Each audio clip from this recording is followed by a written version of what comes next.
स्वागत है आपका मेरे चैनल कॉमर्स गुरुजी पर। और हम लोगों ने जो हमारा चैप्टर फर्स्ट था बिजनेस स्टडी का वो काफ़ी अच्छे से पूरा कर लिया है और उसकी केस स्टडी भी मैंने मोस्टली जिन बच्चों ने मांगी थी उनको प्रोवाइड कर दी है। आज की वीडियो हम स्टार्ट करने वाले हैं chapter second business study principles of management. जैसा कि हमारी बात चल रही थी चैप्टर फर्स्ट में कि जो हमारा मैनेजमेंट होता है वो मैनेजमेंट एज साइंस भी है, प्रोफेशन भी है और आर्ट भी कहा जाता है कहीं कहीं। तो इसके सिद्धांत होते हैं, कुछ प्रिंसिपल्स होते हैं कि अगर आप मैनेजमेंट को उस तरीके से करोगे तो सक्सीड रहेगा ही रहेगा। उन्हीं को हम प्रिंसिपल्स कहते हैं। प्रिंसिपल का मतलब क्या होता है? ये एक फंडामेंटल ट्रूथ होता है जो प्रोवाइड करता है हमें गाइडलाइन कैसे आगे काम करना है, किसके लिए करना है।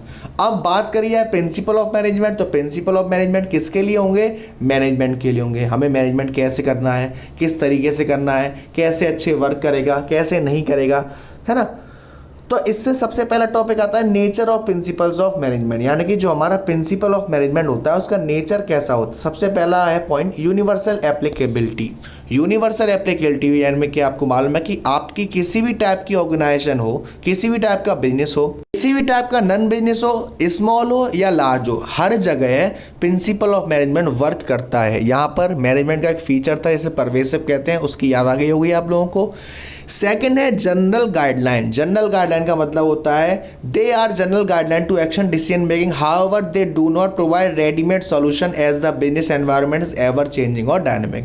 जनरल गाइडलाइन का मतलब क्या होता है कि आपको आगरा जाना है, कैसे जाना है, कहाँ टर्न करना है, किस तरीके से जाना है, ये हमारी जनरल गाइडलाइन होती हैं। ऐसे ही मैनेजमेंट को कैसे वर्क कराना है, किस तरीके से, इसकी जनरल गाइडलाइन आपको मिलती हैं। लेकिन आपको मालूम है कि हमारा जो मैनेजमेंट है वो डायनेमिक नेचर का भी होता है। जैसी परिस्थिति हमारे सामने आती है हमको मैनेजमेंट वैसे चेंज करना पड़ता है। तीसरा आता है form by practice and experiment. आगे हम पढ़ेंगे कि हमारे जो दो फेयोल एंड टेलर ने कुछ प्रिंसिपल्स दिए थे जो इस पूरे चैप्टर में मोस्ट इंपॉर्टेंट पार्ट है उनके, तो उन्होंने उस चीज़ की प्रैक्टिस करी होगी, कहीं एक्सपेरिमेंट किया होगा, तब जाके उन प्रिंसिपल्स के बारे में मालूम पड़ा। इसलिए जो भी प्रिंसिपल है वो कहीं ना कहीं रिसर्च करके, एक्सपेरिमेंट करके ये बनाए गए हैं। फोर्थ है फ्लेक्सिबल। फ्लेक्सिबल आपका डायनेमिक की तरह होता है, which can be adapted and modified by the practising manager as per the demand. Manager practice कर रहा था, मैनेजमेंट कर रहा था, उसे लगा कि इसको ऐसे नहीं ऐसे करना चाहिए, उसने वैसे ही चेंज कर लिया, इसे हम कहते हैं फ्लेक्सिबल।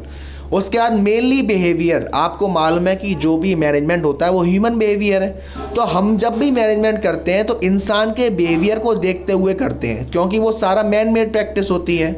सिक्स्थ आता है कॉज एंड इफेक्ट रिलेशनशिप। आप प्रिंसिपल को ऐसे लागू करोगे तो ऐसे काम करेगा, आप किसी को थप्पड़ मारोगे तो वो मुक्का मारेगा, आप किसी को लात मारोगे तो आपका सर फोड़ देगा। Cause and effect relationship. Seventh point आता है कंटिंजेंट। कंटिंजेंट का मीन्स क्या होता है? हो भी सकता है और नहीं भी हो सकता। कंटिंजेंट आपकी सिचुएशन पर डिपेंड करती है कि आप अगर ऐसा करोगे उस कंडीशन में ये प्रिंसिपल ऐसे काम करेगा, आप ऐसा नहीं करोगे उस कंडीशन में ये प्रिंसिपल काम नहीं करेगा। तो ये कुछ नेचर थे हमारे प्रिंसिपल्स ऑफ मैनेजमेंट के। उसके बाद आते हैं कुछ हमारे significance of principle of management, यानी कि कौन कौन सी चीज़ों से ड्राइव्ड होकर हमारे प्रिंसिपल ऑफ मैनेजमेंट बने हैं। सबसे पहला, providing manager with useful insight into reality. Manager सोच रहा होता है कि मैं ऐसे काम करूंगा, इससे ऐसा हो सकता है। अगर उसके पास प्रिंसिपल्स ऑफ मैनेजमेंट है, जब वो प्रिंसिपल ऑफ मैनेजमेंट का इस्तेमाल करता है तो मैनेजमेंट जो सोच रहा होता है उससे उठकर वो रियलिटी में आ जाता है। यानी कि मैनेजर को जो हमारे प्रिंसिपल ऑफ मैनेजमेंट होते हैं इनसाइड, यानी कि जो वो सोच रहा है उससे रियलिटी से रूबरू करवाता है। दूसरा है optimum utilisation of resources and effective administration. देखो ये आपने बहुत जगह पढ़ा होगा, optimum utilisation of resources means हमारे पास जितने भी साधन हैं, चाहे वो पैसा हो, चाहे वो लोग हो, चाहे वो मशीन हो, सबको इस तरीके से इस्तेमाल करना कि 1% कहीं पर वेस्ट ना हो, जिससे हम कहते हैं optimum utilisation of resources. So with the help of principle of management we are able to optimum utilisation of resources and effective administration, यानी कि हमारा वर्क भी टाइम पर होता है और हमारी कोई भी वेस्टेज नहीं होती। साइंटिफिक डिसीजन, इनके जितने भी डिसीजन होते हैं वो मैनेजमेंट प्रिंसिपल वो ड्राइव करते हैं पर्सनल बेसिस पे, क्योंकि आपको मालूम है कि हमारे जितने भी बिहेवियर है किसका है, इंसान के हिसाब से चलते हैं। फोर्थ है meeting the change in environment requirement.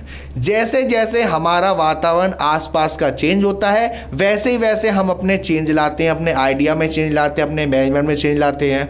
Fifth है फुलफिलिंग सोशल रेस्पॉन्सिबिलिटी। जो भी हमारे प्रिंसिपल ऑफ मैनेजमेंट होते हैं वो सिर्फ फर्म के गोल को पूरा नहीं करते, सिर्फ हमारी कंपनी का बिहेवियर नहीं चेक करते। ये हमें आपको मालूम है कि हमारे मैनेजमेंट के 3 ऑब्जेक्टिव होते हैं, ऑर्गेनाइजेशनल ऑब्जेक्टिव, पर्सनल ऑब्जेक्टिव और सोशल ऑब्जेक्टिव। तो आगे चल के जब आप प्रिंसिपल पढ़ोगे इक्विटी, फेयर रेम्यूनरेशन, तो आपको मालूम पड़ेगा कि ये हमारा सोशल रेस्पॉन्सिबिलिटी को भी पूरा करता है।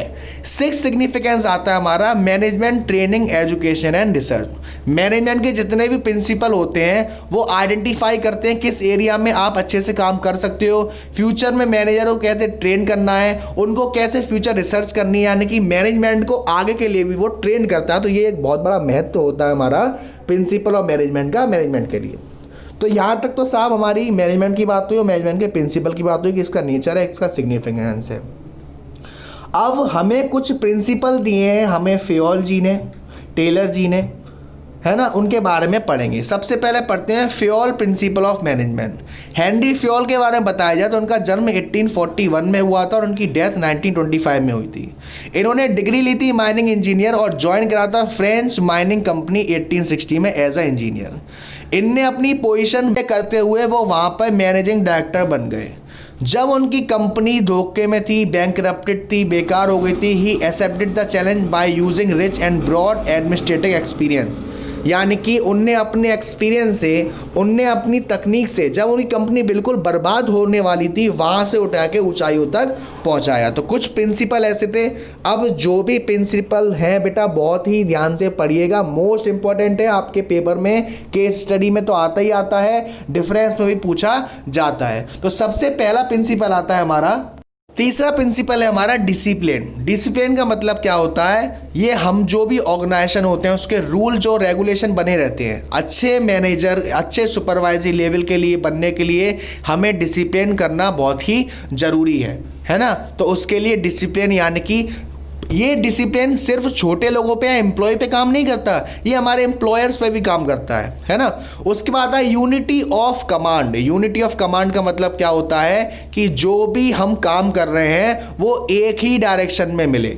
यूनिटी ऑफ कमांड का मतलब जो भी हमें ऑर्डर रिसीव कर रहे हैं वो किसी एक ही पर्सन से मिलना चाहिए। अब अगर आपको ज्ञान देने वाले 5 मिल जाएंगे तो आपको ये समझ में नहीं आएगा कि हमें किसकी बात सुननी है और किसकी नहीं सुननी। तो यूनिटी ऑफ कमांड का मतलब वो क्या होता है कि जो भी हमें ऑर्डर दे वो एक ही पर्सन हो, हमें ज्ञान देने वाला एक ही पर्सन हो, ताकि हम आगे चल के वही वर्क करें। Unity of direction. Unity of direction का मतलब क्या होता है, वन हेड वन प्लान। 10 लोग काम कर रहे हैं, 10 लोगों को काम करने का नतीजा एक ही जगह पहुंचना चाहिए। Unity of direction. पता चले 10 लोग काम कर रहे हैं, उससे काम में कुछ इफेक्ट ही नहीं पड़ रहा या काम गलत हो रहा है ना। तो आज की वीडियो में इतना ही। आई होप आपको अच्छे समझ में आया होगा, नहीं आया तो आप प्लीज़ कमेंट करना, अगली वीडियो में इससे आया करेंगे। Thank you so much. सबसे पहला प्रिंसिपल है division of work. Division of work कहता है कि हमारे पास जितने भी लोग हैं और हमारे पास जितना भी वर्क है उस वर्क को छोटे छोटे टुकड़ों में बांट दिया जाए हर लोगों को, ताकि काम भी इजीली हो जाए और किसी भी पर्सन पे ज़्यादा लोड ना पड़े। इससे क्या होता है, जब भी हम किसी एक पर्सन को एक ही तरीके का वर्क बार बार देते हैं तो वो उस फील्ड में स्पेशलिस्ट हो जाता है, जिससे हम कहते हैं स्पेशलाइजेशन। उसकी एफिशिएंसी बढ़ती है, उसकी प्रोडक्टिविटी बढ़ती है, उसकी अननेसेसरी जो वेस्टेज होता है, मूवमेंट होते हैं, वो हट जाते हैं। Division of work. दूसरा कहता है अथॉरिटी एंड रेस्पॉन्सिबिलिटी। बहुत ध्यान समझना, अथॉरिटी और रेस्पॉन्सिबिलिटी में सिर्फ एक ही डिफरेंस होता है, वो है power to take decision. For example, आपने अब जो मैनेजर था उसने आपसे कहा कि आप मेरे बदले काम कर देना और कोई ज़रूरत पड़े तो मुझसे पूछ लेना, ये मिली आपको रेस्पॉन्सिबिलिटी। इसमें सिर्फ आपको ऑब्लिगेशन पूरा करना है, पावर टू टेक डिसीजन नहीं है आपके पास। आपके मैनेजर ने आपको वर्क दे दिया और कहा कोई भी ज़रूरत पड़े डिसीजन ले लेना, मुझसे मत पूछना, यानी कि ये अथॉरिटी आपको मिल गई, पावर टू टेक डिसीजन।